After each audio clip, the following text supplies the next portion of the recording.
Pero vamos, para que esto quede ahí, también para el alumnado, para la gente que no puede estar y eso, ¿vale? Entonces, aquí estamos ya casi todo el mundo. Vamos a esperar hola, ¿qué tal? 4 o 5 minutos más, ¿vale? Y ya nos conectaremos. Lo vamos a hacer es poneros delante de las personas que hablen para que lo oigáis bien, ¿de acuerdo? Ya está. Y luego, si queréis preguntar, hablar, pues como siempre, ya sabéis cómo funciona esto. Muy bien. Espero que estéis todas bien, que no haya más problemas.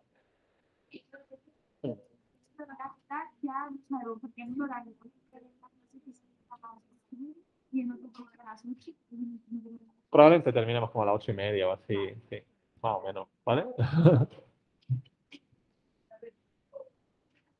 Bueno, voy a apagar un momento la cámara y el micrófono y ahora cuando empecemos vuelvo a ponerlo, ¿de acuerdo? Hasta ahora. Gracias.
Hola, pues buenas tardes.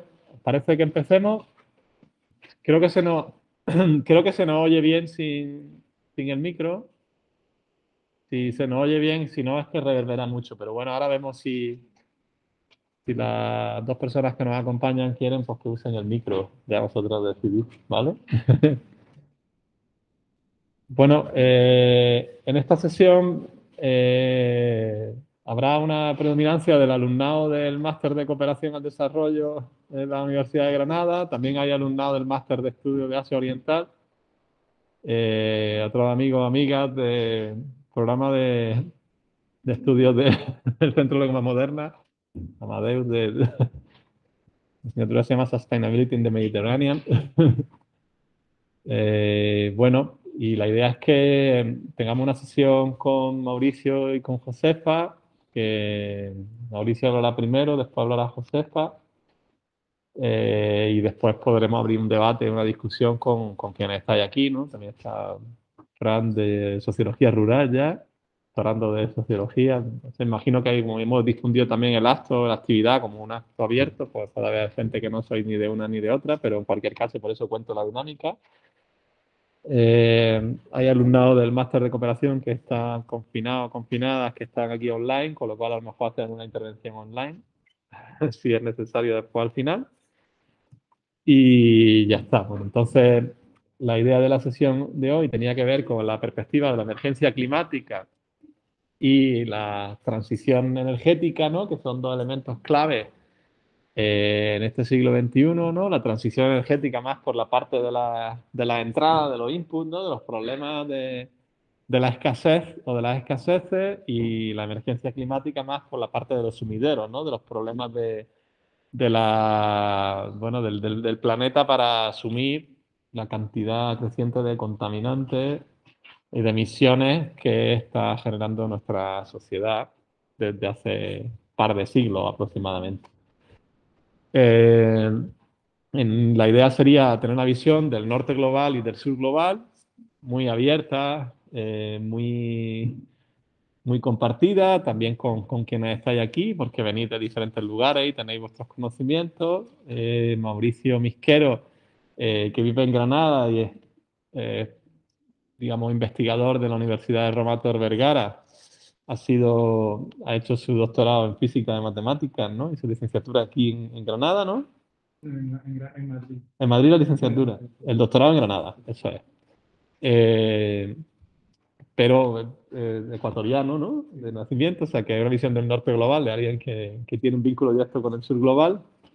Y después presentaré a Josefa, que ya viene, Josefa Sánchez Contreras, que viene de la UNAM de México. Después haré una presentación más detallada cuando le toque hablar a ella, ¿no? Digo, pero para que veamos un poco esa perspectiva del norte global y el sur global, pero de una forma muy abierta, muy cruzada, porque todo el mundo tenemos vínculos directos con un lado y otro, y además estamos en Andalucía, estamos muy cerca de África y esta es la periferia del norte global, con lo cual las perspectivas que nos tocan aquí son de, yo diría de ambos lados, ¿no? Como en muchos otros sitios, si es que existe ese ambos lados. Hola, ¿qué tal, Mike? eh, Mauricio Misquero además pertenece al colectivo Scientist Rebellion, que después él contará en qué consiste. Hay otras personas de este colectivo presentes aquí hoy. Ahí hay información que amablemente nos han dejado para quien le interese estos temas. Y bueno, su presentación tiene mucho que ver con esa idea de quien desde el mundo de la ciencia y de la investigación pues tiene un compromiso con la situación en la que estamos, más allá de explicar también una parte de esa situación que también podemos compartir posteriormente en el debate, ¿no? Lo que ha dicho también es que está abierto a que después haya preguntas, comentarios, lo que veáis oportuno, que yo diría que dejáramos cuando termine Josefa para que así, digamos, el debate sea más rico. ¿De acuerdo? ¿Alguien quiere preguntar algo? ¿No? Vale, más o menos el cálculo es que tardaremos son como unas 2 horas de sesión, aunque no sea esto tampoco larguísimo, y espero que disfrutéis. Le voy a pasar el ordenador a Mauricio para la gente que estáis por ahí. Listo. A quien le interese, lo vamos a grabar, lo colgaremos en la página web de los posgrados, la gente que está aquí, ¿no? De la cooperación y estudios asiáticos. Estudios de Asia. Vale, pues ya Sí, empiezo yo, pues. ¿vale? Con la mascarilla se me entiende bien, se me escucha ahí al fondo también, vale. Pues buenas, y muchas gracias a Alberto por invitarnos a Josefa y a mí. Yo encantado de compartir con Josefa y con ellos dos, que ya no nos conocemos de hace mucho, pero yo ya les tengo mucho cariño por todo lo que compartimos, los ideales en esta lucha tan intensa en la que estamos inmersas en estos tiempos, ¿no? Pues como ya ha presentado Alberto, yo soy un investigador, bueno, terminé la tesis el año pasado y trabajo para un proyecto europeo sobre la basura espacial y sobre los asteroides. Em, También he estado involucrado en activismo a partir del año pasado también. Empecé a involucrarme en el activismo, en Extinction Rebellion en particular. No sé si lo conocéis, es un movimiento internacional. Aquí tenemos varios flyers que podéis consultar en qué consiste el movimiento. Y en Scientist Rebellion, bueno, lo que presento hoy está enmarcado sobre todo en Scientist Rebellion, que en español pues sería la rebelión científica. Pues ambos movimientos son movimientos hermanos y tienen en común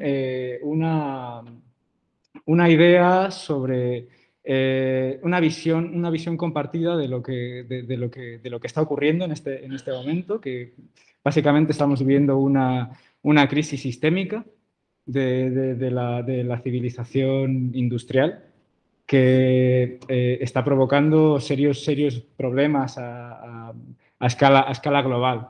Y digamos que el que engloba a todos, no es que lo englobe, sino que es como más representativo del impacto que se está creando, es el de la emergencia climática, ¿no? Porque básicamente las actividades industriales están provocando un desequilibrio de todo el planeta, cosa que es francamente inquietante, ¿no? Porque lo estamos sintiendo cada vez con más fuerza. No sé si lo notáis, pero a mí me pareció que las últimas la última Nochevieja, ¿no? Que se vivió, hacía calor en Nochevieja. O sea, cómo puede ser eso? ¿Cómo puede ser eso posible? Por no hablar de otros desastres que estamos ya presenciando cada día, cada vez más intensos, ¿no? Entonces,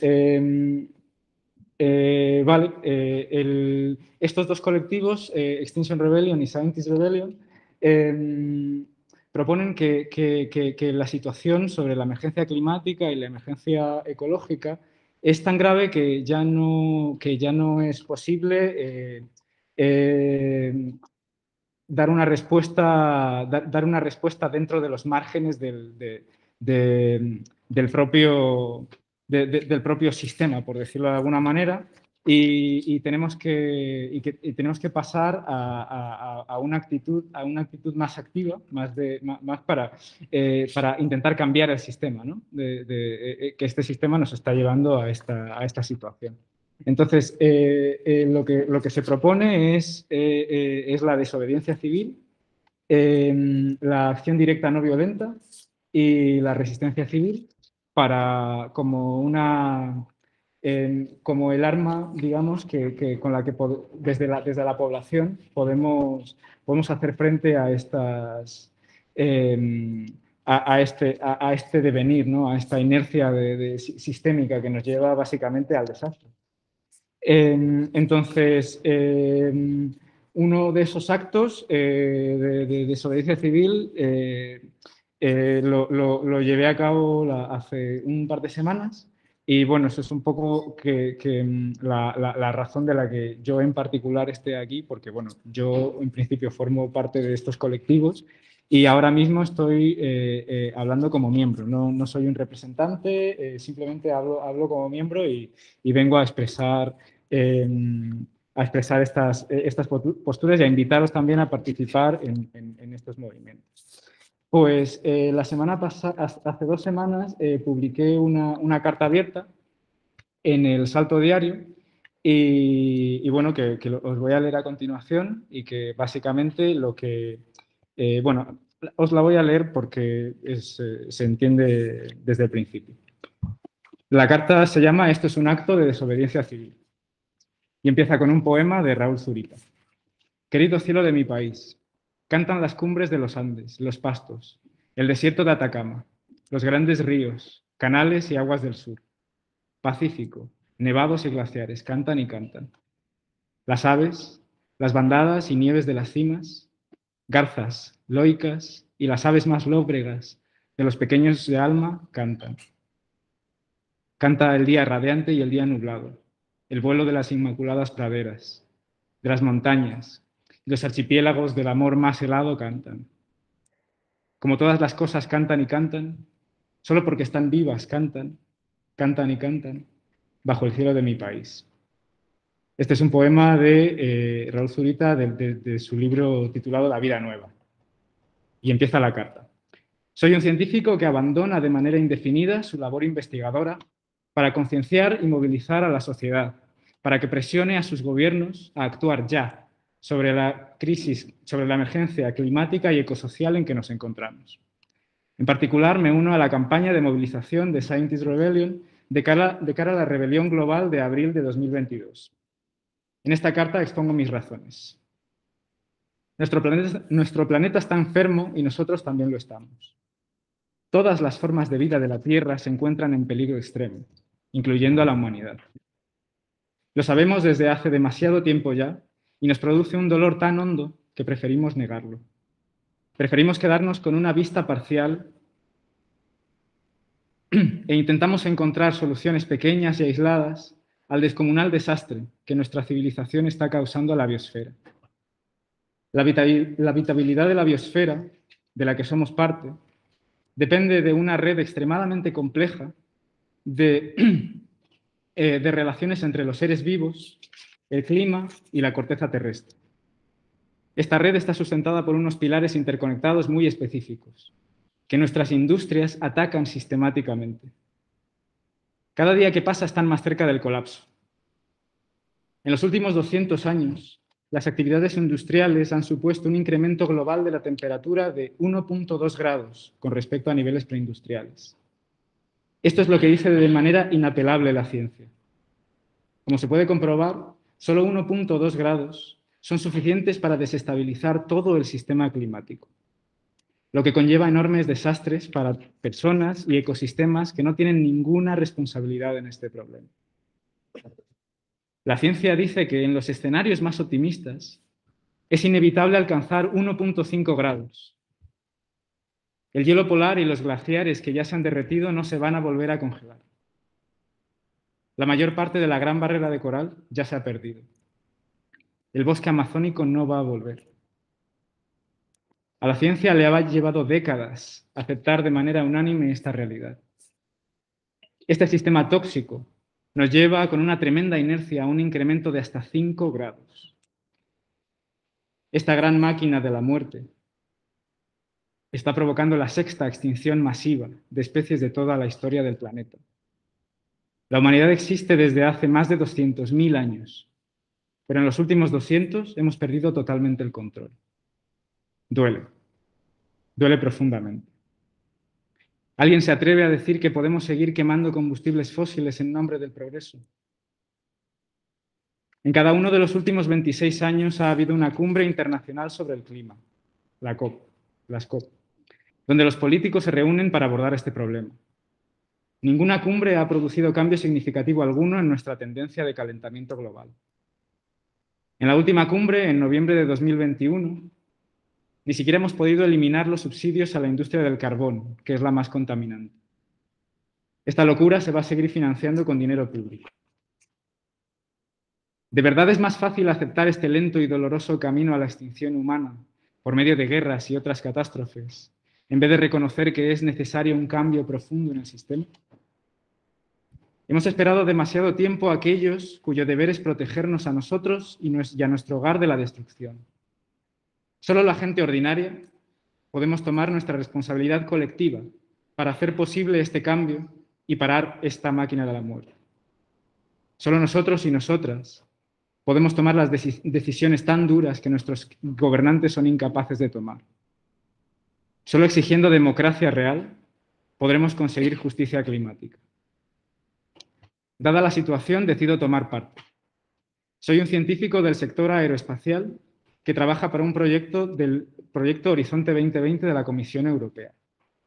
Y creo que nuestra civilización está tomando el rumbo equivocado.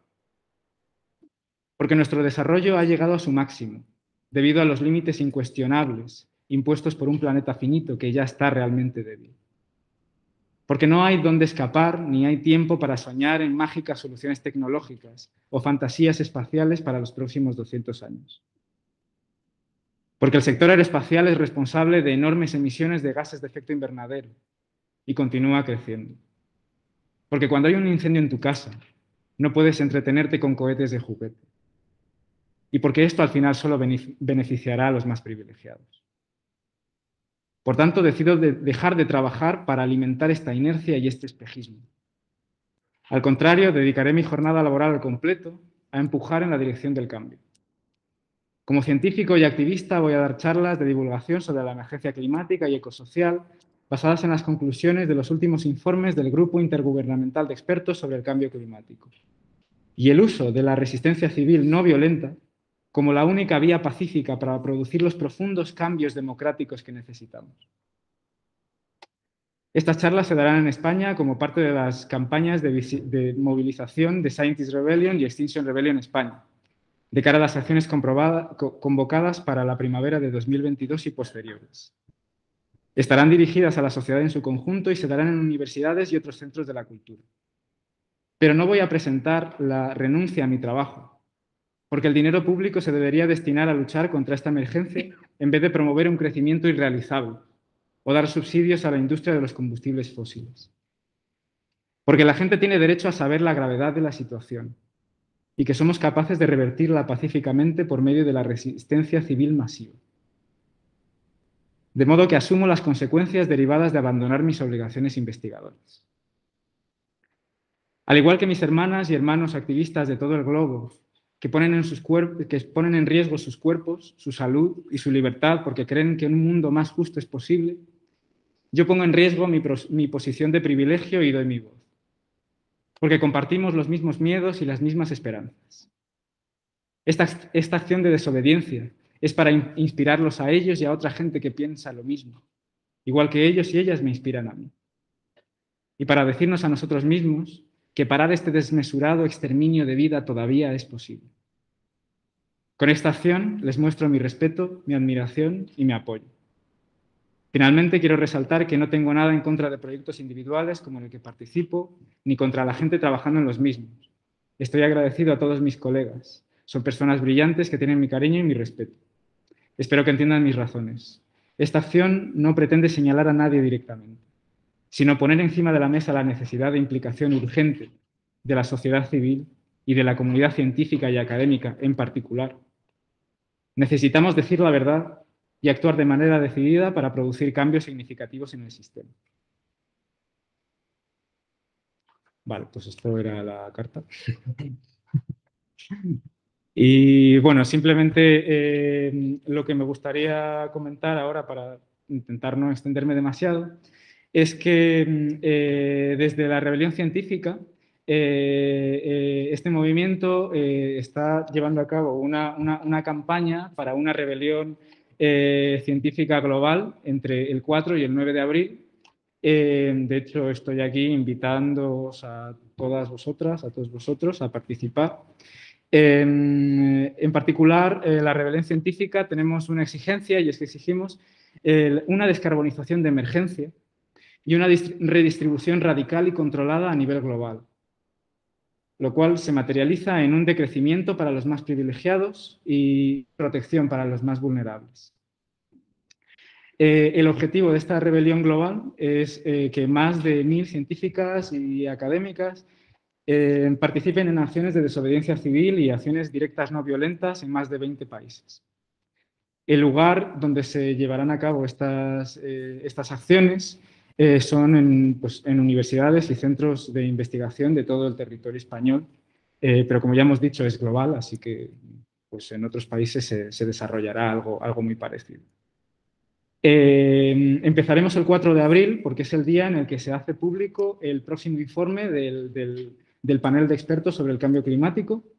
Este es un día muy importante porque se hace oficial la publicación de este informe, el cual nos filtraron a este movimiento, a Scientist Rebellion, nos lo filtraron hace unos meses. Y básicamente lo que decía este informe es que el capitalismo, este sistema extractivista, colonialista, es incompatible con la vida en la Tierra. Es algo que muchos y muchas sabemos, pero no nos atrevemos a cuestionar de manera abierta. Pero científicos y científicas de todo el mundo estamos dispuestas a tomar riesgos personales, a hacer acciones de desobediencia civil que nos pueden acarrear riesgos en nuestro trabajo, nos pueden detener por esas acciones o multar.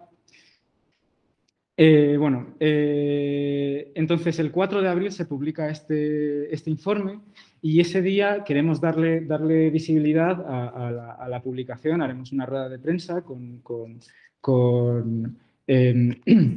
con la publicación de este informe para que la gente, digamos, que se entere de qué está ocurriendo, porque esto no lo cuentan en la televisión. El 6 de abril, que es el miércoles, tendrán lugar las acciones más disruptivas de toda la rebelión. Después de esas acciones, son descentralizadas, se pueden dar en todas las ciudades. Luego, el 8 y el 9 de abril se van a producir acciones de menor escala y charlas a pie de calle en las que participarán las personas que hicieron las acciones del miércoles, que son las más disruptivas, ¿no? En el que cuentan por qué lo han hecho, o sea, las científicas y investigadores, por qué han hecho eso, ¿no? Además, convocaremos una huelga académica global sin precedentes para esa semana. También vemos importante que en función de la fuerza acumulada, lo ideal sería ocupar espacios en las universidades para informar a la ciudadanía e impulsar una cultura de resistencia, porque lo que está ocurriendo es muy grave. Además de eso, bueno, estamos inmersas en una movilización masiva, que bueno, este acto forma parte de esa movilización, ¿no? En la que daremos muchas charlas presenciales en todo el territorio. El movimiento está creciendo muchísimo y nos interesa que podáis participar y que podáis involucraros. Vamos a mandar un email masivo a más de 1 millón de científicas y científicos de todo el mundo para que se unan a estas acciones. También tenemos charlas online en las que participan científicas y científicos de renombre. Ayer tuvo lugar la primera charla en la que Tim Lenton, uno de los principales investigadores sobre cambio climático, nos informaba, ¿no?, de lo que estaba ocurriendo y también de la necesidad de que la ciudadanía tome parte en este asunto. Próximamente vamos a tener otras charlas con otros intelectuales, académicos del Estado español, como Jorge Richman y Esteban Servat. Y nada, esto es simplemente, aquí dejo la invitación a que os podáis unir a la rebelión científica como parte de la comunidad académica que sois. Y nada, paso la palabra a mis compañeros. Muchas gracias. Gracias. Gracias, Mauricio. Gracias por estar aquí.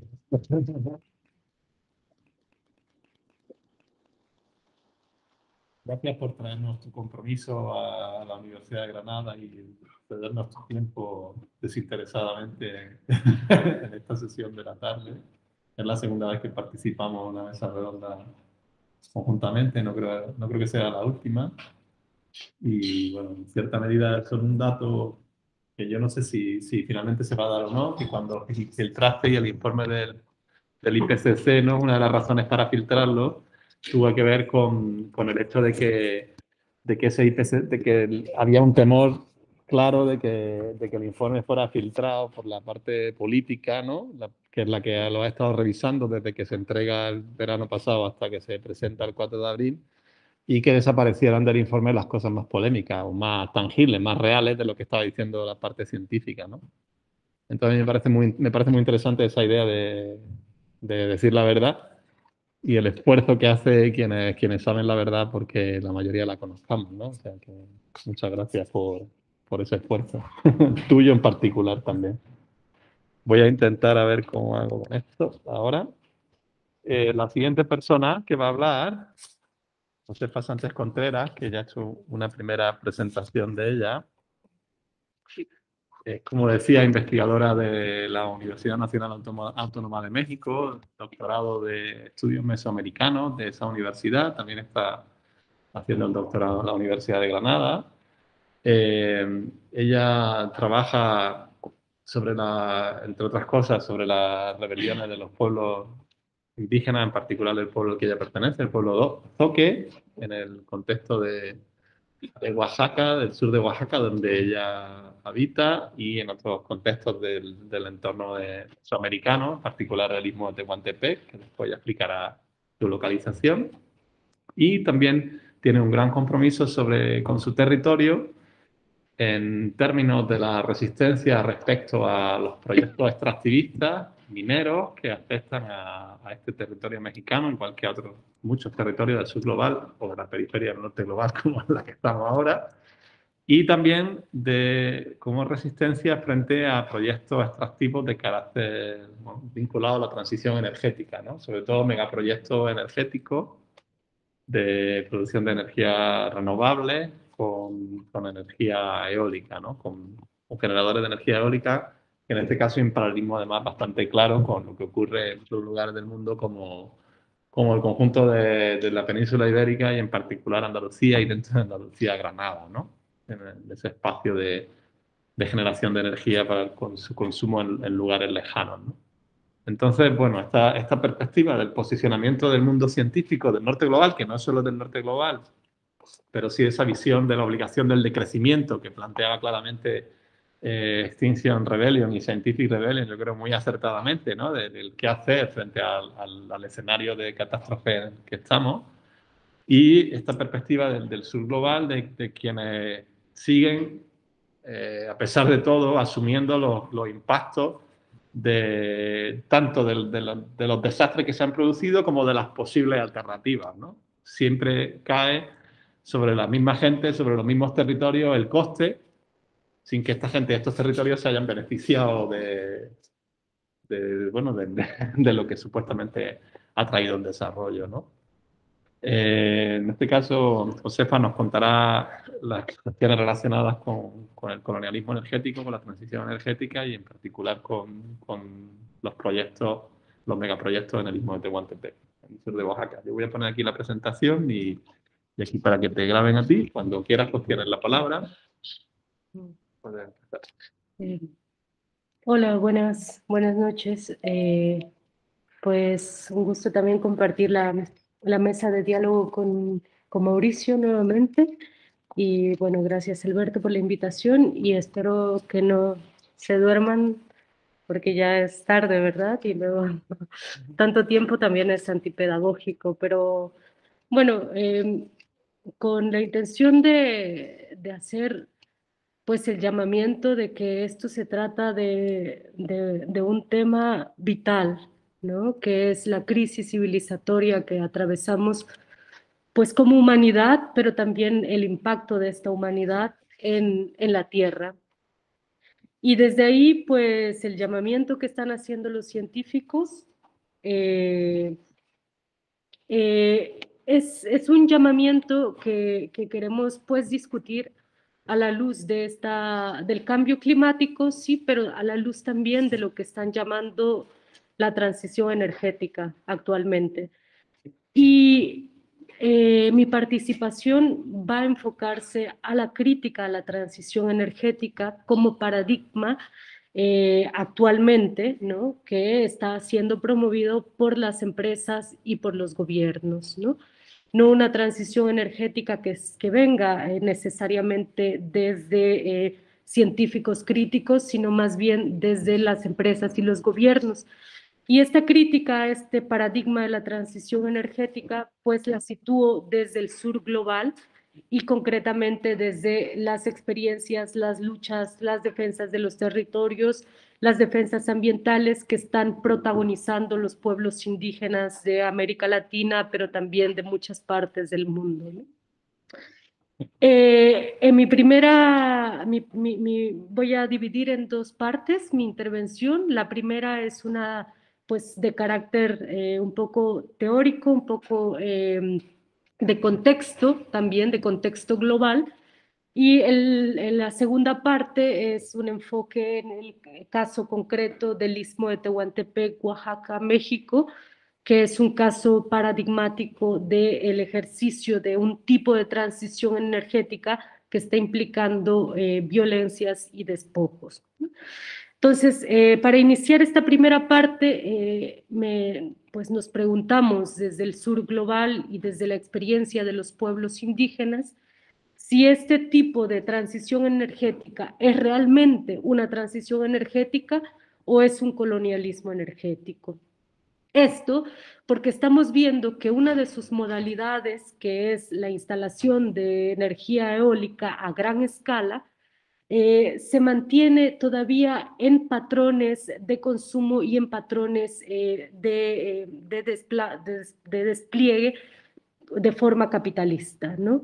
Es decir, estos proyectos, estos megaproyectos energéticos siguen en manos de grandes empresas como Iberdrola, Acciona, Gas Natural Fenosa, y que son, sí, son empresas transnacionales, pero eso tampoco significa que la energía venga para los españoles, ¿no? Hay una profunda escisión entre el capital transnacional con el Estado benefactor, sea en el caso español o en el caso mexicano, digamos, ¿no?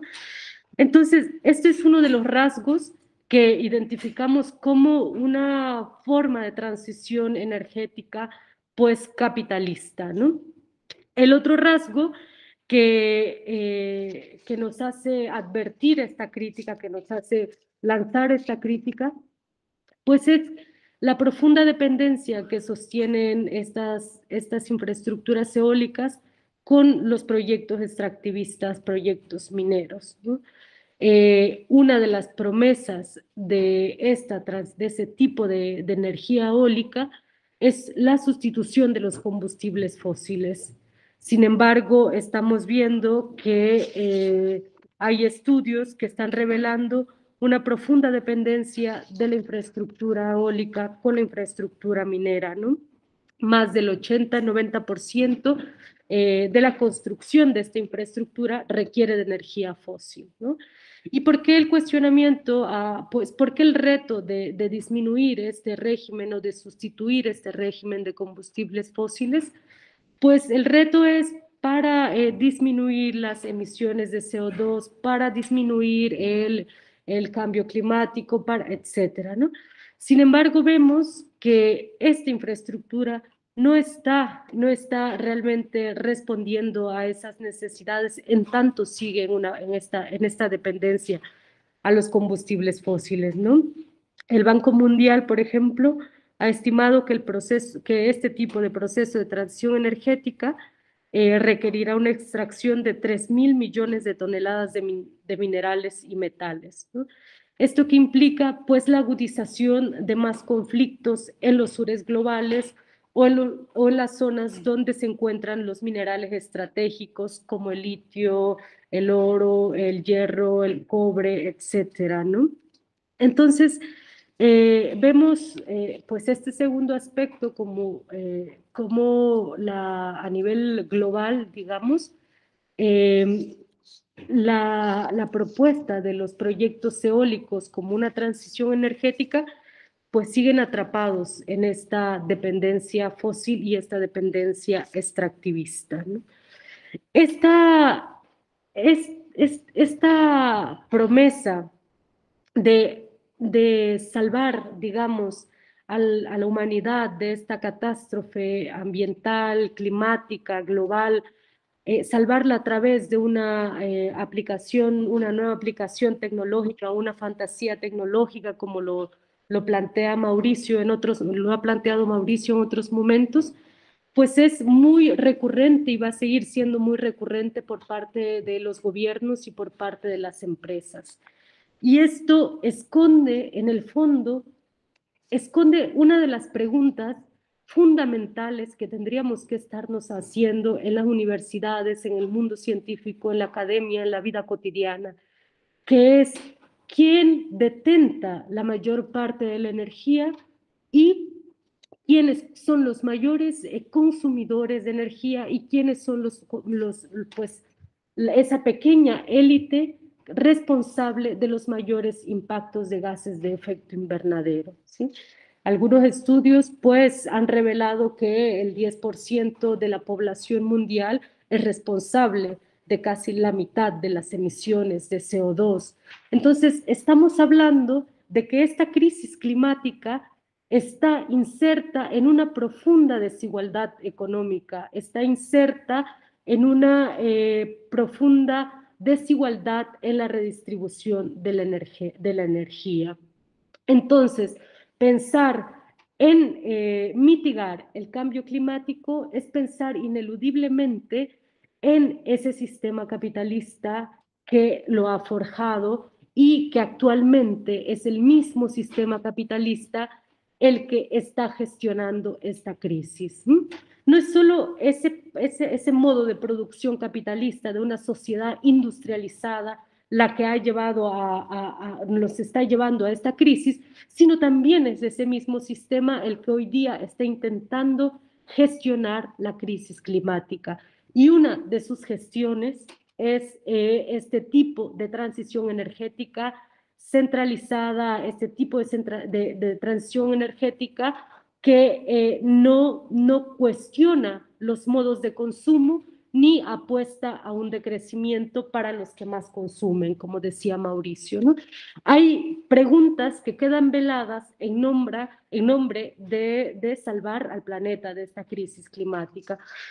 Entonces, en este escenario global, pues creo que es importante situar la discusión en este marco, pues de la economía política, sí, del sistema capitalista, de quienes detentan la mayor parte de la energía, de quienes consumen la mayor parte de la energía y qué tipos de industrias son las principales emisoras de CO2, ¿sí?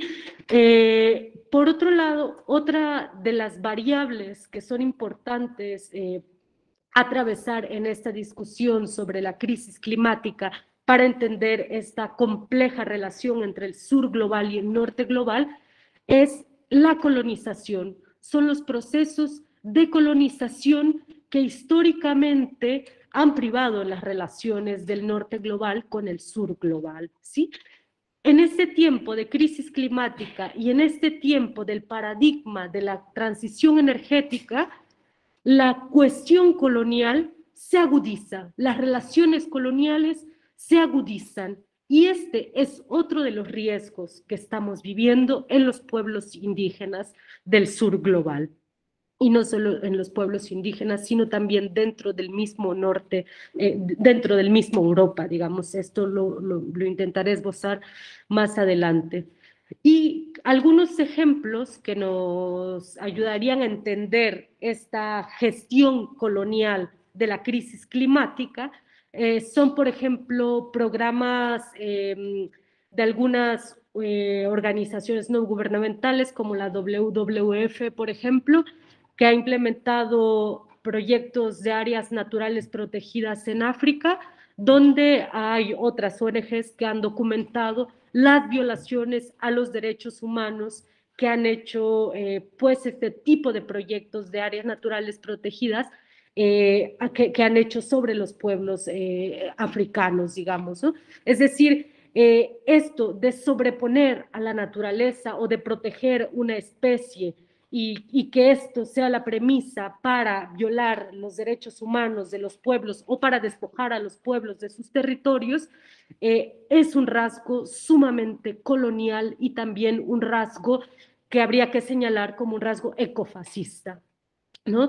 Y esto es otro de los riesgos. El colonialismo y el capitalismo que actualmente está gestionando la crisis climática y que son responsables de esta crisis climática, a su vez, están encaminados a un ecofascismo.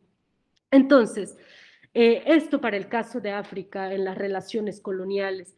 Para el caso de América, no operan tanto con áreas naturales protegidas, pero sí están operando con recursos estratégicos para la transición energética.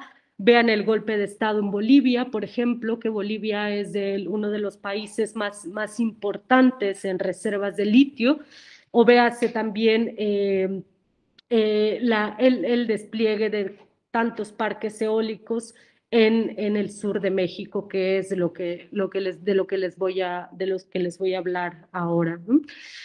Entonces, vemos que estos dos rasgos, estas dos variables, esta variable colonial y esta variable capitalista, se están agudizando y se están tensando. Y estas están muy presentes en este tipo de transición energética. Parte de lo que ha nombrado Mauricio como este proceso de revolución industrial que llevó a elevar, ¿no?, el calentamiento global a 1.2 grados, decías, ¿no?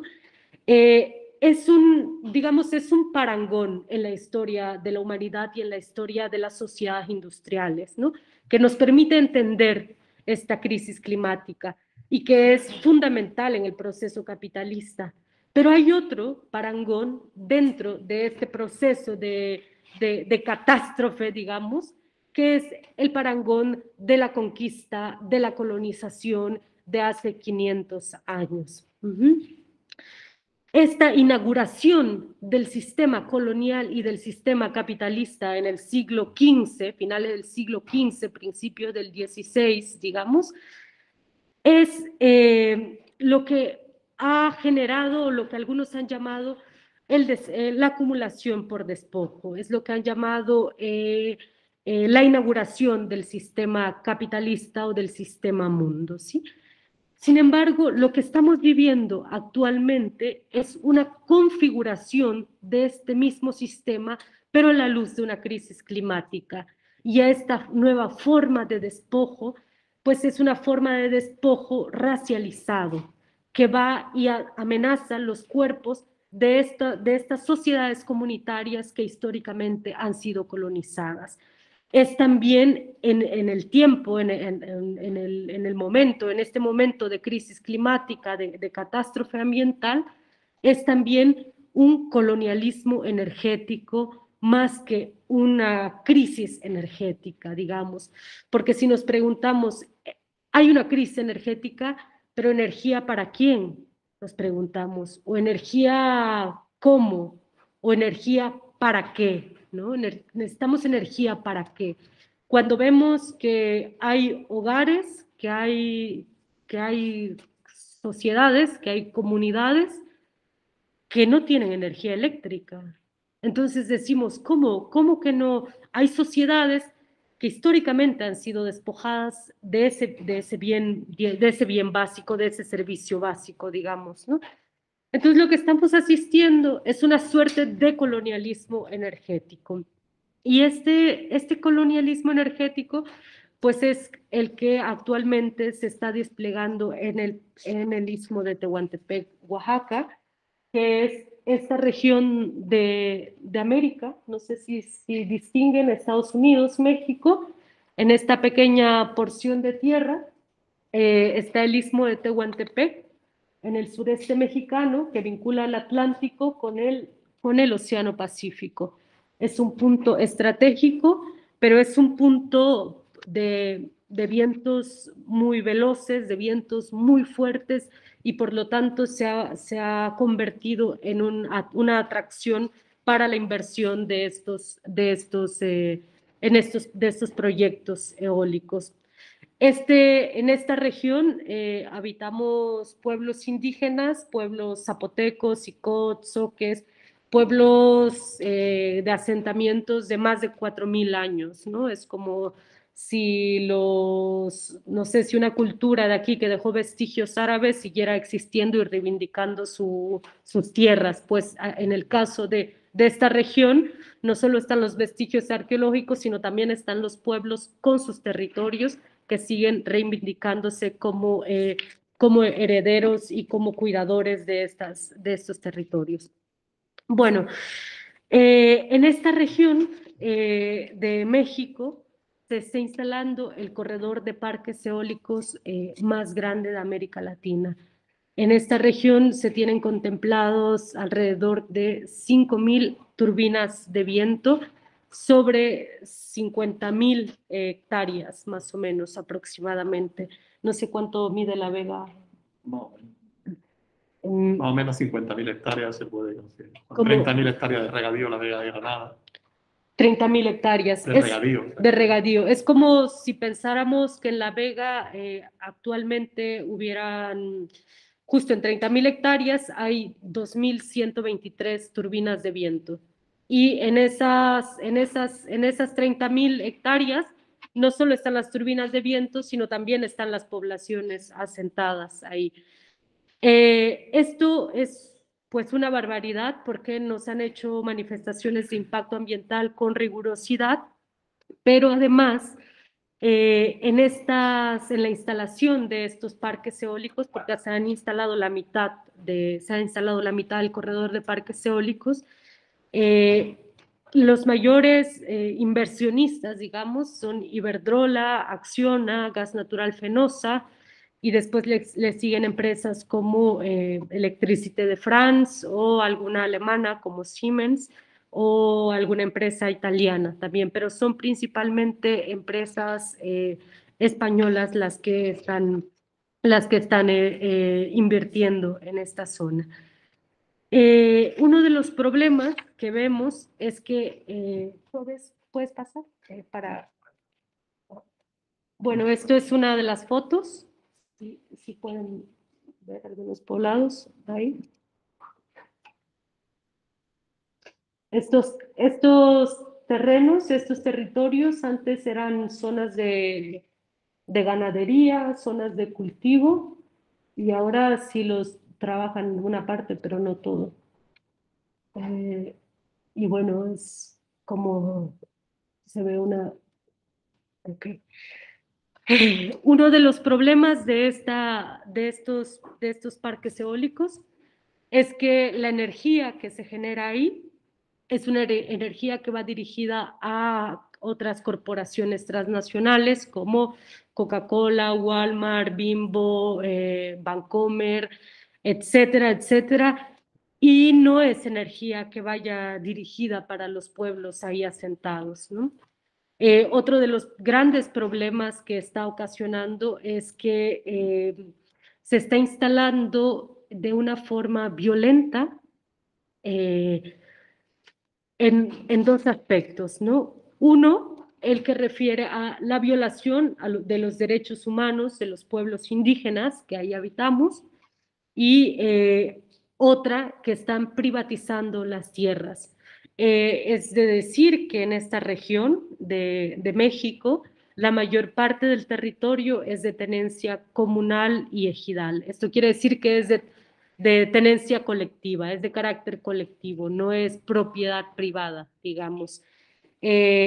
Porque, pues, para hacer un paréntesis, recordemos que en México ha habido una revolución agraria en el siglo pasado, en el 1917, en el que se hizo una reforma agraria y se reconocieron a las tierras como comunales y ejidales, a tal que más de la mitad del territorio mexicano es propiedad social, es tenencia comunal y ejidal. Es decir, más de la mitad de México no es propiedad privada, es propiedad ejidal y comunal, y muchas de estas tenencias comunales están asentados los pueblos indígenas, y es el caso del Istmo de Tehuantepec. Entonces, uno de los grandes impactos que está generando estos proyectos eólicos es el desmantelamiento de las tierras comunales, es la privatización de estas tierras. Esto nos recuerda casi al origen de la acumulación originaria en el siglo XVII, XVI, XVII, incluso nos recuerda todavía el siglo pasado de cómo esta dinámica de las sociedades industrializadas pues desmantelan las tierras comunales. Pero para el caso de los pueblos indígenas del Istmo de Tehuantepec, esta cuestión es sumamente grave cuando hablamos de crisis climática, porque gran parte de las zonas ricas en biodiversidad y gran parte de los litorales, para el caso de México, o sea, gran parte, hablamos del 70% de las zonas de alta biodiversidad, se encuentran en tierras comunales y en tierras ejidales. Entonces, al desarticular el territorio comunal, estás desarticulando todo ese sistema del cual ya nos hablaba Mauricio, ¿no? Estás desarticulando todo un modo de vida, no solo estás impactando en términos agrarios, sino también en términos ecosistémicos, en términos biodiversos. Por lo tanto, pues surge otra vez el cuestionamiento de que si las energías renovables eólicas son limpias, ¿por qué atentan a estas zonas comunales y a estas zonas ricas en biodiversidad? ¿Que acaso no es contraproducente generar otros problemas ambientales en nombre de mitigar el cambio climático, ¿no? Bueno, esto es otro de los problemas, y sobre las violaciones a los derechos indígenas y los derechos humanos, pues ha estado ampliamente documentado por varias organizaciones de derechos humanos que ustedes pueden googlear y pueden encontrar. Quizá para no extenderme más y respetar también el tiempo.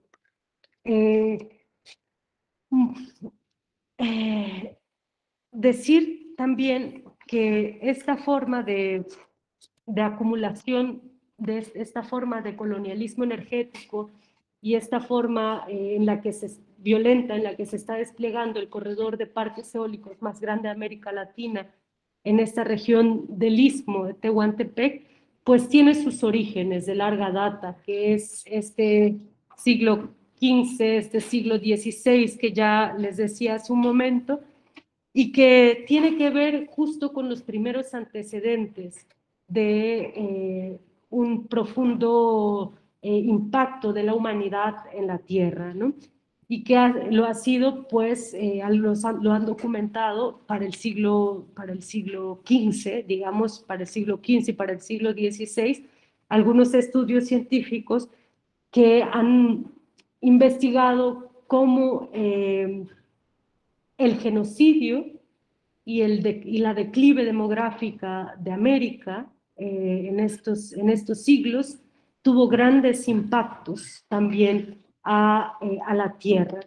Entonces vemos que hay un antecedente muy brutal, que es el colonialismo, que es el siglo XV, que es el siglo XVI, y que es el genocidio, digamos. Y que hoy día vemos que esas renovadas formas de dominación siguen operando. Ahora el discurso es una conservación, ahora el discurso es un imperativo de mitigar el cambio climático, y que eso permite, o digamos, eso justifica la imposición de infraestructura a gran escala sobre estos territorios del sur global, Esto también justifica el despojo de tierras de miles de pueblos indígenas que están luchando por seguir sosteniendo sus tierras comunales, sus zonas ricas en biodiversidad.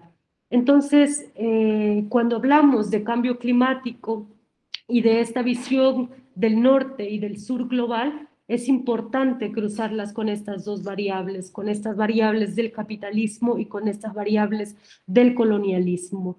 Y sobre todo señalar que aún despojando a todos los pueblos de sus territorios, aún instalando toda esta infraestructura a gran escala, aún no poniendo resistencia a esto, aún soñando o dando la posibilidad de esa promesa tecnológica de los gobiernos y de las empresas, aún dándoles, concediéndoles esto, cabe decir que es imposible, digamos, sustituir los combustibles fósiles con las energías renovables a este ritmo de consumo, digamos, ¿no?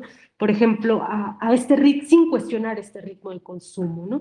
Por ejemplo, Antonio Turiel ha calculado, ¿no?, que el potencial máximo que puede proporcionar las energías renovables estarían entre un 30 y un 40% del consumo total mundial actual, tal como estamos, si no se cuestiona a esta pequeña élite que consume gran parte de la energía. Entonces, de lo que se trata no es de sustituir una aplicación tecnológica por otra, es de cuestionar estas relaciones de dominación que son las que han llevado o las que nos están llevando a esta catástrofe ambiental. Entonces, decir también que la crisis climática en este sentido la atravesamos de forma pues diferenciada en el sur global como en el norte global. Sin embargo, a pesar de que es diferenciada, también pueden haber puntos en común cuando hablamos de los procesos de defensas de territorio, cuando hablamos de la protección de las zonas altas en biodiversidad, cuando hablamos de tierras comunales o cuando desde aquí científicos como Mauricio pues hacen un llamamiento a la desobediencia civil para que los gobiernos pongan atención a esta situación o para advertir lo insostenible que es el sistema que actualmente estamos viviendo. Y bueno, pues estas son algunas de las fotos de las manifestaciones que se han dado en oposición a estos proyectos en la región del Istmo de Tehuantepec. Y bueno, y decir que no todo es tan desesperanzador, digamos. Para los pueblos indígenas, a lo largo de 5 siglos, se han atravesado cambios abruptos, derrumbes de sus mundos, se han atravesado genocidios, se han atravesado despojos, y este que asistimos actualmente, este planetario, es uno más de ese largo expediente de catástrofes, de despojos, pero que justamente desde los pueblos indígenas podemos aprender una de las alternativas en el sentido de que no es casual que el 80% de la riqueza biodiversa a nivel planetaria se encuentre en territorios indígenas.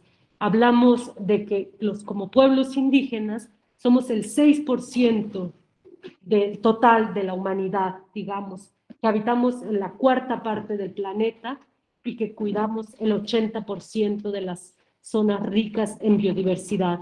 Por tanto, atender a la crisis climática es atender también a esta deuda pendiente o a esta forma pendiente de impugnar el colonialismo y el capitalismo, si realmente de lo que se trata es de darle un viraje y de hacer sostenible una vida en este planeta.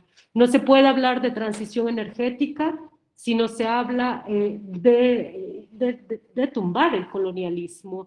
No podemos pensar en que va a haber una novedad tecnológica que va a salvar a la humanidad de esta crisis climática. No podemos creer en estas promesas del capitalismo, vamos, y del colonialismo, porque entonces sería creer en el ecofascismo, en que la posibilidad de vida es para unos cuantos, mientras que los otros se tienen que seguir cediendo sus territorios, sus vidas, ¿no? Recordemos que América Latina, tanto México como Colombia, son de los países donde mayor asesinatos a los defensores ambientales hay. Colombia tiene el primer lugar y México tiene el segundo lugar. Y esto se va a seguir pensando por el acecho a los recursos minerales estratégicos para la transición energética. Entonces, desde estas latitudes del mundo, desde el sur de Europa, digamos, es importante tener esta visión global para no caer en esas falsas promesas de ecofascistas o de la transición energética gestionada por las empresas y los gobiernos. Entonces, gracias, dejo aquí mi participación para no...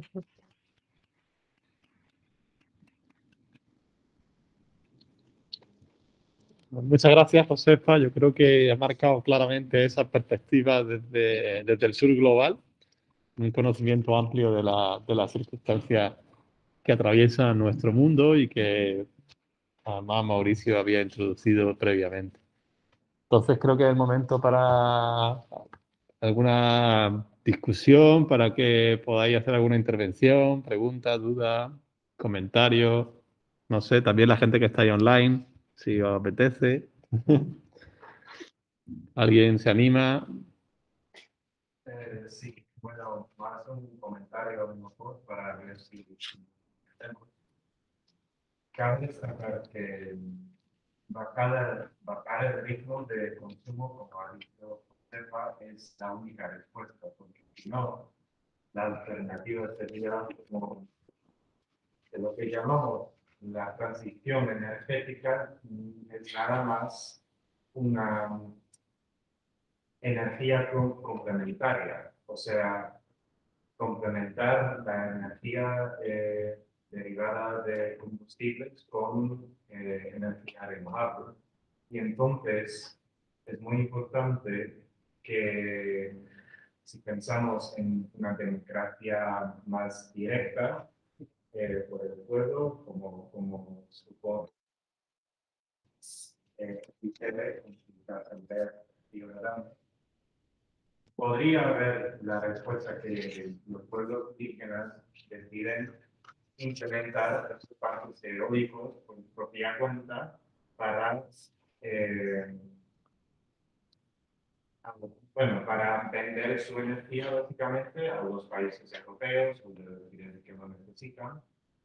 Pero eso básicamente cae en esa trampa, ¿no? De que estamos no haciendo una transición, sino complementar las energías. Sí, lo he entendido bien. Sí, sí, solo en la parte de que si son los pueblos los que pueden, digamos, los que generarían la energía para vendérselo a Europa, dices. Esto no lo entendí bien. No. O sea, si la decisión de una asamblea ciudadana democrática es poner parques eólicos en este caso, o sea, es una decisión democrática y válida, pero sin cambio de sistema, o sea, sin cambio sistemático, el resultado es el mismo, ¿no? Sigue habiendo una gran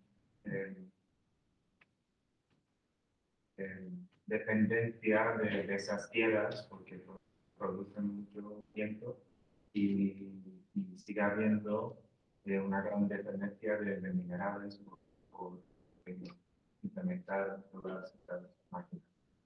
Claro, en ese punto, quizá si habláramos de hablar de democracia o de justicia climática, digamos en esos términos, sería hablar de que pequeños parques generaran digamos, pequeños parques eólicos en manos de las asambleas generaran energía para los mismos pueblos, los mismos territorios, digamos, ya no pensar en que van a exportar energía o van a venderle ¿no? Sino una autonomía energética, digamos, ¿no? Un autoconsumo, reducir las distancias. Pero claro, esto sería hablar de democracia, esto sería hablar de justicia climática, ¿no? Sin embargo, estamos muy lejos de que pueda ser de esta forma, porque quienes detentan las inversiones para estas infraestructuras y quienes detentan las infraestructuras son Iberdrola, Acciona, Gas Natural Fenosa, y estas empresas no están dispuestas a soltar la energía o soltar las inversiones para que sean los pueblos los que tengan esta soberanía energética, digamos, ¿no? Ahora mismo hay problemas muy serios con estas inversiones al interior del país porque han evadido impuestos, por ejemplo, ¿no? Porque han utilizado la infraestructura del Estado mexicano, etcétera.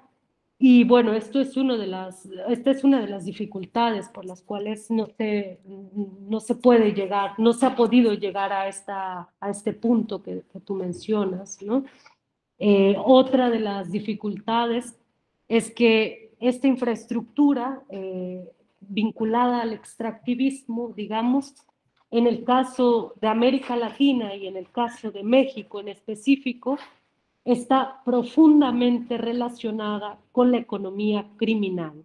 Y esto hay que decirlo, porque parte del extractivismo que llega a países como México están muy inmersos en redes criminales, están inmersos en una industria criminal, digamos, y esto es parte de su funcionamiento. No se pueden entender desligados, digamos.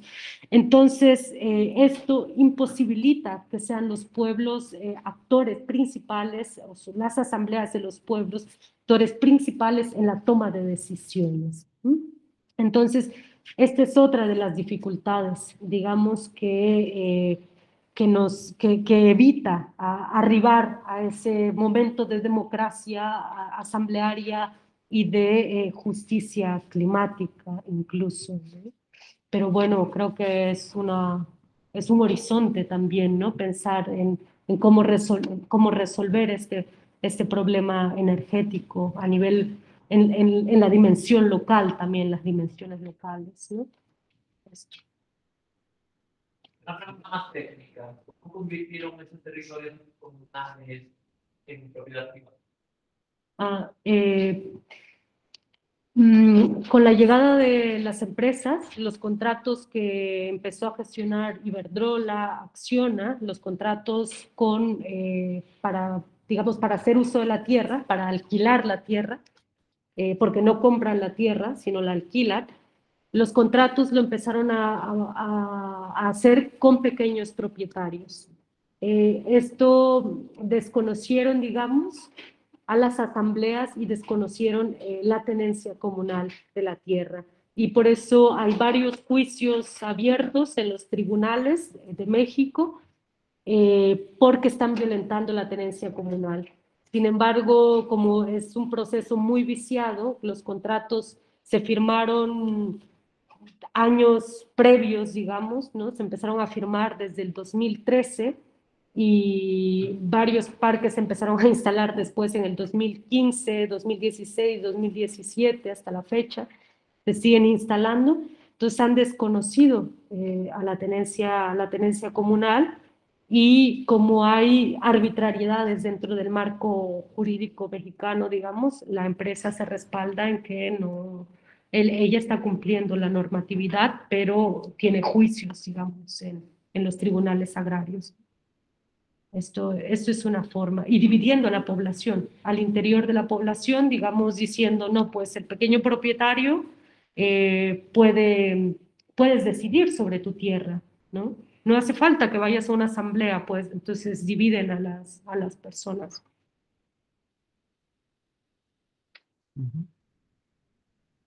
Bien, no sé si hay alguna intervención más o... Otro comentario. Parte de estos datos están a las madres y esa llamada a la acción. Eh, Así como puntualizaciones, me gustaría también preguntaros por qué horizontes veis para el futuro o qué salidas veis factibles para la organización social, tanto desde nuestra posición aquí en el norte como desde, desde los mapas o el sur global. Y también añadir que nos lo plantea todo muy negro este sistema, ¿no? Entonces, eh, todo ese pensamiento ligado a no hay salida. Pensamos antes en el fin del mundo, antes en el fin del capitalismo. Eh, pues que bordeéis un poquito esos enfoques de un futuro posible, ¿no? Para también alentarnos Pues un poco lo que traíamos aquí desde la revisión científica era un poco esto, ¿no? Esa propuesta de que no todo está perdido porque aunque el panorama esté muy complicado, ¿no? Pensamos que los momentos de crisis son los momentos perfectos para plantear cambios radicales. O sea, si el sistema se está cayendo, porque se está cayendo, está cayendo encima nuestra, ¿no? Se está cayendo encima de pueblos, de pueblos indígenas, se está cayendo encima de poblaciones que no tienen nada de responsabilidad en este problema, ¿no? Y bueno, poco a poco se va cayendo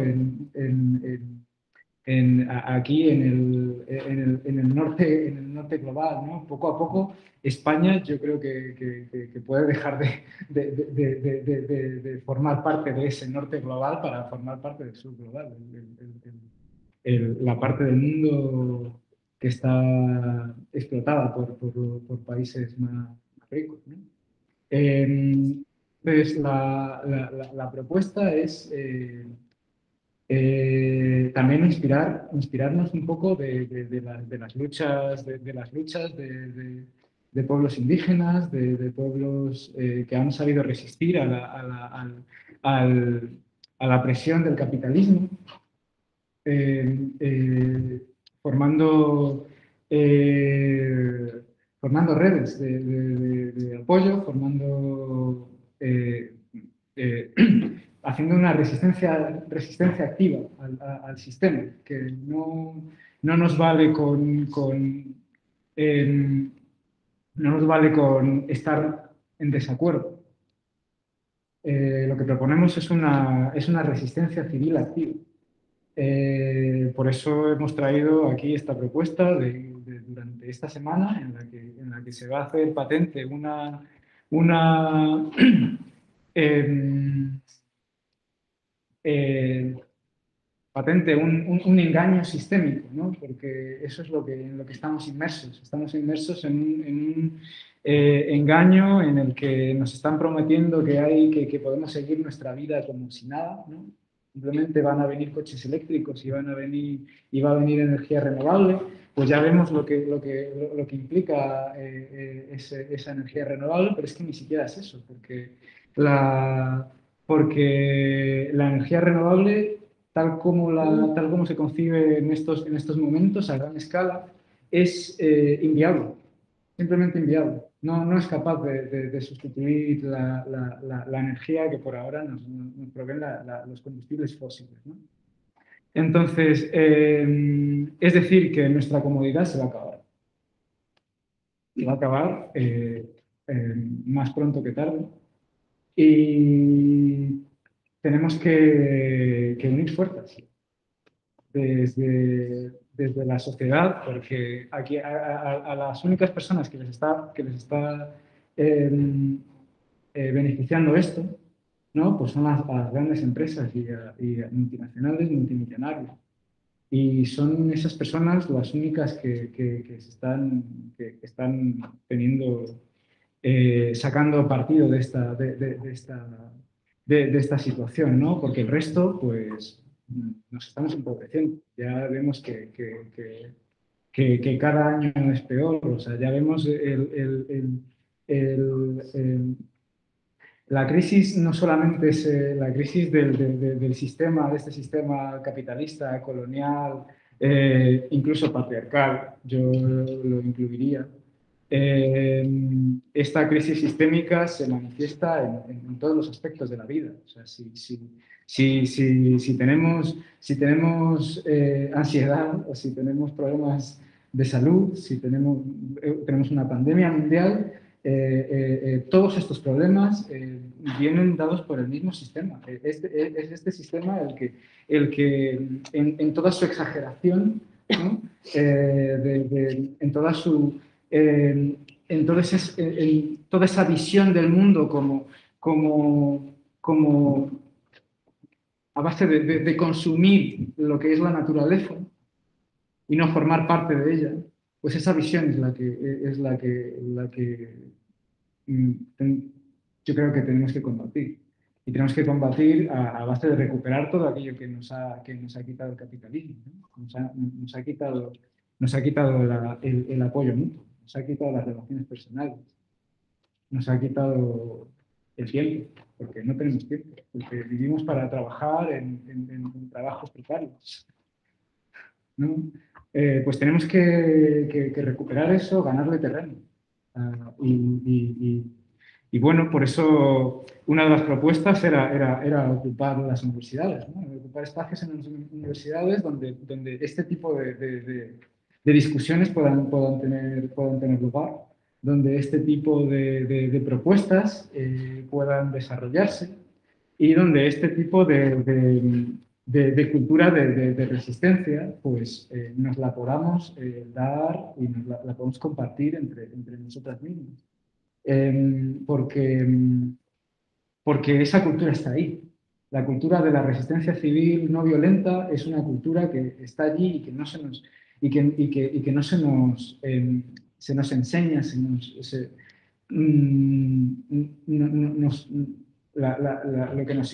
lo que se intenta claro, es muy peligroso para el sistema, que la gente entienda, o sea, entienda de una manera profunda que el poder reside en el pueblo, ¿no? Porque entonces el sistema se cae por sí mismo, ¿no? El sistema muestra toda su fragilidad.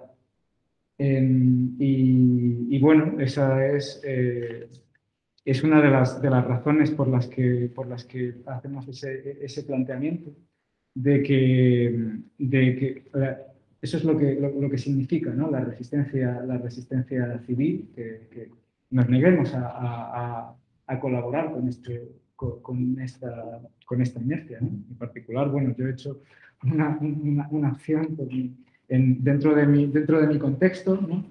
Pero también es una invitación una invitación abierta a que nos rebelemos contra el sistema, a que le pongamos todas las trabas posibles. Y desde el poder inapelable, desde el poder desde el profundo poder que tiene la no violencia, ¿no? Es un poder muy moral que la violencia represiva del Estado tampoco puede socavar, porque además es que esto se extiende muy rápidamente, ¿no? O sea, como en el 15M, ¿qué ocurre en el 15M? Pues que 20 personas fueron a la Plaza del Sol, la ocuparon y por esa indignación, ¿no? Y entonces la policía actuó de manera desproporcionada contra esas personas y entonces esa indignación en el resto de la población pues dio lugar a una pequeña revolución, ¿no? Que nos ha traído un cambio democrático en los últimos años, ¿no? Ahora lo que necesitamos es eso, pero a mucha más gran escala. Y tenemos que creérnoslo y tenemos que empezar ya, porque hemos sobrepasado varios límites planetarios. O sea, no me estoy refiriendo a que unos políticos nos roban, no, me estoy refiriendo a que hemos sobrepasado límites planetarios para la vida, o sea, que a la Tierra le va a costar miles de años recuperarse de ese daño. Bueno, perdón.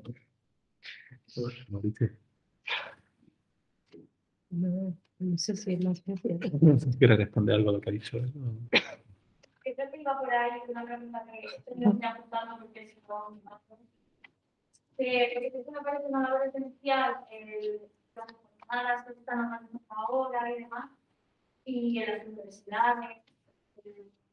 Pero claro, como un tema que requiere tantísima inmediatez, me pregunto yo, siendo objetivos de verdad, porque la teoría está estupenda, pero viendo lo que es la ciudadanía ahora mismo y realmente se considera que la ciudadanía española está lo suficientemente concienciada como para abordar y generar una revolución de este calado. O sea, creo que, por supuesto, cuando estás en una comunidad tan pequeña, te toca directamente, vas a luchar, y igual que pasó con como dices, vas a luchar y vamos a estar ahí mano a mano. Pero creo que estamos tan desinformados y como que lo vamos tapando con más cosas que da igual.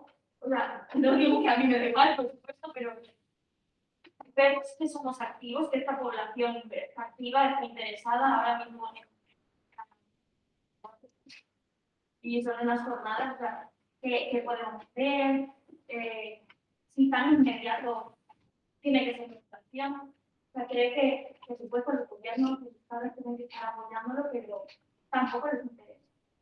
Y el pueblo, por supuesto, tiene la voz, pero ¿qué no está pasando? Bueno, también tener en cuenta que o sea, la desinformación también forma parte, o sea, también entra por ahí, ¿no? En eso que tú estás diciendo, que parece que el cambio no es posible, ¿no? Pues eso yo creo que forma parte de la desinformación, porque los cambios son posibles y de hecho son inevitables. Al capitalismo le queda muy poco. O sea, al capitalismo, al sistema, a este sistema capitalista le queda muy poco. Como os he comentado, esta comodidad aparente se va a acabar en muy poco tiempo. Ya vemos que la crisis del gas está allí a las puertas, ¿no? A nivel mundial, la crisis del petróleo, ¿no? O sea, todas estas cosas van a incidir de una manera fuerte en la sociedad española y europea y mundial, porque ya está ocurriendo en otros países. La cuestión es que, bueno, desde estos movimientos, ¿no? Desde Extinction Rebellion y desde Scientist Rebellion, Revolución Científica, hacemos un llamamiento a la sociedad, a la población, a que de verdad aprendamos las lecciones de la no violencia, ¿no? Porque sabemos que en ese contexto lo que se puede desencadenar pues son muchas guerras. O sea, es el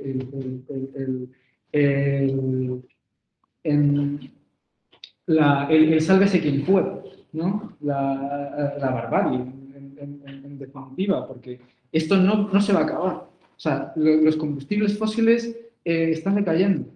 El gas, el petróleo, el uranio, todo está decayendo, ¿no? Es decir, la civilización industrial está llegando a su fin, ya ha sido un suspiro en toda la historia de la humanidad. Ha sido un suspiro. O sea, esta normalidad, sentir que esta normalidad no puede cambiar, es falso porque de hecho está cambiando muy rápidamente. Está cambiando muy rápidamente. Ya vemos países que no sé, ayer leía que el Líbano, en el Líbano en el Líbano prácticamente no, o sea, ya no había internet, ¿no? Que el precio del gas había subido de tal manera que ya se equiparaba al sueldo mínimo, ¿no? O sea, que tu sueldo mínimo solo te da para pagar el gas. Bueno, en particular que hay regiones, pues, hambrunas y de todo esto en el Líbano, pues todo eso, o sea, lo tenemos, por desgracia, cerca. Entonces, sí, voy a la pregunta que me has hecho. Entonces, claro, ver que la sociedad pues, no está despierta, pues nos causa un poco de desasosiego, ¿no? De decir, joder, todo esto está pasando y la gente no se está dando cuenta de esto. Pero es que también es nuestro deber como personas que lo sabemos, ¿no? El lanzar esta alarma, ¿no? Desde Extinction Rebellion decimos que somos esa alarma de incendio. Entonces, si hacemos acciones disruptivas, si hacemos acciones directas, no violentas, es porque queremos visibilizar esta situación y que la gente vea que es importante. De hecho, desde el nacimiento de Extinction Rebellion en Londres, empezó, bueno, y el de Fridays for Future también, o sea, no nos vamos a llevar todo digamos que empezaron los distintos países a hacer esas declaraciones de emergencia climática, ¿no? Y ahora mismo vemos que es un tema que está bastante presente en el debate, no al nivel no a un nivel realista, pero está. Y este año, desde los movimientos climáticos, ecológicos, va a ser un año muy importante en el que nuestros números van a subir muchísimo, en el que vamos a intentar destapar esta mentira, ¿no? a gran escala. Y bueno, o sea, incluso ya se está viendo o sea, no sé si habéis visto Don't Look Up. Pues No mires arriba, ¿no? Una película de Hollywood que te está hablando sobre la emergencia climática. O sea, se están produciendo cambios, movimientos, eso me refiero un poco a una escala mainstream, ¿no? Pero en la sociedad civil pues hay muchas resistencias locales en las que nos podemos apoyar y a partir de las que podemos crecer y de las que podemos plantear alternativas. Y una última cosa, y es que los cambios se producen de manera brusca. O sea, creer que el cambio va a ir poco a poco o creer que los cambios se van a producir pidiendo por favor, pues es una visión un poco naif, perdón por dar mi perspectiva, pero no se van a dar pidiendo por favor. Hay que exigir esos cambios y hay que exigirlos con una resistencia activa. Y lo último, y es que los cambios se pueden dar de una manera muy rápida. O sea, tú cuando calientas el agua, pues tú parece que ves que no pasa nada, pero de repente empieza a hervir. Pues eso estamos intentando desde los movimientos sociales, calentar ese agua, hasta que llega un momento en el que la situación sea tan evidente, que ya se está volviendo muy evidente, caiga por su propio peso. Bien, Mauricio, muchas gracias. No sé si tú quieres añadir algo, Josefa. Sí, bueno, para intentar solo comentar, porque no tengo una respuesta. No conozco muy bien a la sociedad española, pero por el tiempo que llevo aquí, sí podría quizá dar un comentario, pues en términos generales, de que, pues sí, el cambio es inminente, ¿no? Y es inminente porque por una aseveración pues que no es solo de Mauricio, sino también de varios científicos, ¿no? Cuando dicen hemos sobrepasado los límites biofísicos del planeta, ¿no? Hemos trastocado, ya estamos rebasando como humanidad y ineludiblemente esto está teniendo consecuencias no solo en esto más paradigmático y sí alarmante que es pues el calentamiento global, digamos, sino también esto se traduce en la vida cotidiana y en la vida, digamos, material del día a día, ¿no? Hay una frase de un articulista que ahora no recuerdo que decía que hay gente que está más preocupada por el fin del mes que por el fin del mundo, ¿no? O sea, que de atender más su precariedad, ¿no? Cotidianamente, que atender la crisis climática. Sin embargo, en el ejercicio de sistematizar este problema y de dialogarlo con ustedes, pues es importante decir que esta crisis climática está profundamente relacionada con las crisis laborales, con las crisis económicas, con las crisis políticas, con las crisis que estamos atravesando en la sociedad, sea española, mexicana, etc. Y en ese sentido, pues los cambios son inminentes porque no hay sociedad que soporte cuando la están ahorcando en políticas estructurales, en endeudamientos de sus países y creo que de España de eso conoce, ¿no? Uno de los problemas para enlazarlo con lo que yo les hablaba, de lo que les hablaba hace rato, de la crisis energética que se anuncia, pues es justamente es el alza de la luz. No sé si alguno de ustedes, si alguien aquí en su casa no ha escuchado esta queja de que la luz está subiendo tanto, que la energía está subiendo tanto. Bueno, esto es uno de los rasgos tan solo. Entonces, ¿hasta cuándo va la gente en su cotidianidad a soportar esto, ¿no? A la par de otra serie de ajustes que se vienen. Entonces, en ese sentido, yo creo que el cambio va a ser inminente, porque la catástrofe ya está y ya estamos instaladas en esta catástrofe.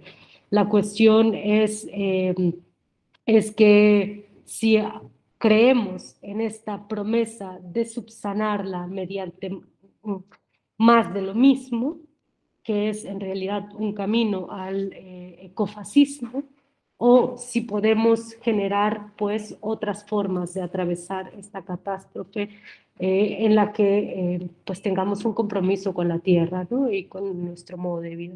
Esto. Bien, muchas gracias. Y con la gente. Con la gente, sí. Muchas gracias. Bueno, si no hay más intervenciones, que entiendo que es tarde, ¿no? A mí me gustaría alguien. preguntar una cosita. Sofía, pregunta Sí, online. sí. Bueno, Mauricio, el que has hablado de la campaña sobre, bueno, de la rebelión científica que se va a hacer en abril, y nada, solo te quería preguntar que cómo sería posible participar en esto en la Universidad de Granada, sí, o donde fuera. Pues muchas gracias, Sofía, porque esta pregunta es la pregunta clave. Me alegro entonces. Bueno, aquí en particular, presencialmente, pues hemos dejado allí en esa mesa pues un papel en el que la gente interesada en participar en la movilización, en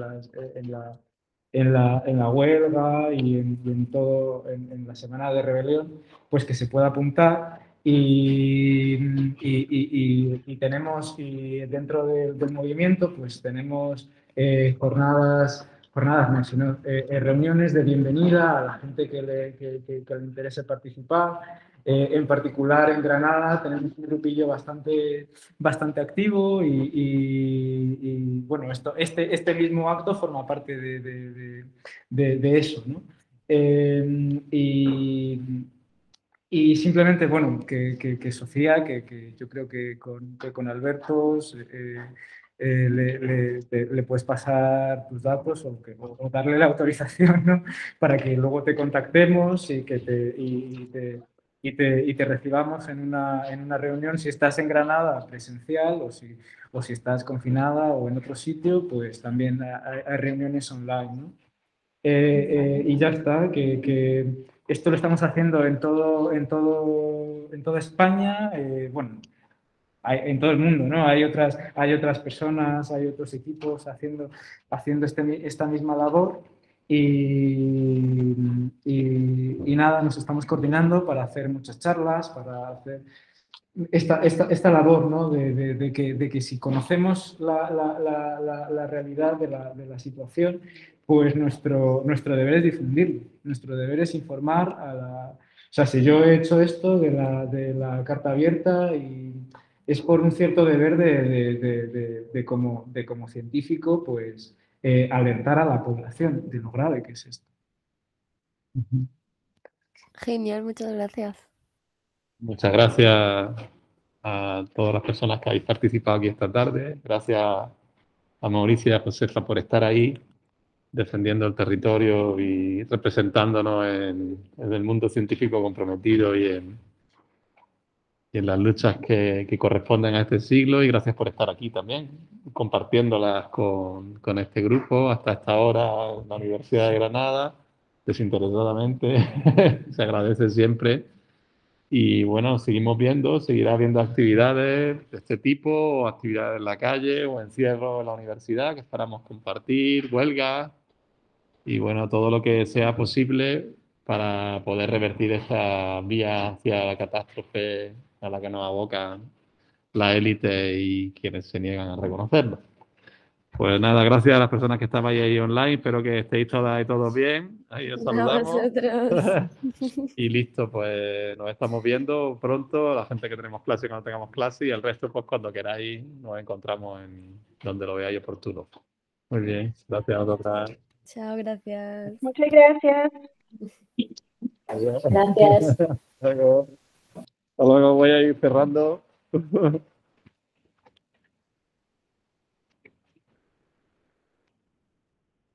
Voy a detener la grabación.